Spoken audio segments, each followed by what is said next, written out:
मी शोधून काढलेल्या हॅक्सचा फायदा मला कमी आणि आनंदला खूप जास्त होतो. झालं काय ते पुढे सांगते. आज आम्ही करणार होतो गाडी वॉश. मग आनंदला म्हणलं, "तू असे बकेट्स घेऊन खाली जाऊ नको. आपल्या किचनमध्ये जो नळ आहे ना, त्याला तू मला पाईप कनेक्ट करून दे. तो मी पाईप आपल्या किचनच्या विंडोमधनं खाली सोडते, जेणेकरून ते तुझ्या हातात येईल आणि आरामात मी इथनं नळ ऑन केलं की पाणी गाडीवर पडेल." आणि झालं तसंच म्हणल्यासारखं. हे हॅक कामी आलं आणि आमची गाडी फुल क्लीन झाली, म्हणजे एकदम चकाचक झाली.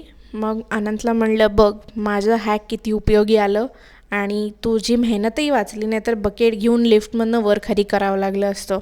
दुपारी मी थोडं नायकावरती शॉपिंग केलं आणि मग आनंदला म्हणलं, "संध्याकाळी मला घरी जेवण नाही बनवायचं, आपण बाहेरच जेऊयात." मग आम्ही गेलो एका थाळीच्या रेस्टॉरंटला आणि थाळी बघून कोणाला असं होतं की काय खाऊ आणि काय नको, आणि थोडंच खाल्लं की लगेच पोट भरतं. मी तर युजली पोळी भाजी स्किप करते आणि बाकीचे सगळे जे पदार्थ असतात ना थाळीत, ते सगळे खाते, का तर हे रोज नाही आपल्याला मिळत. पोळी भाजी रोजच असते.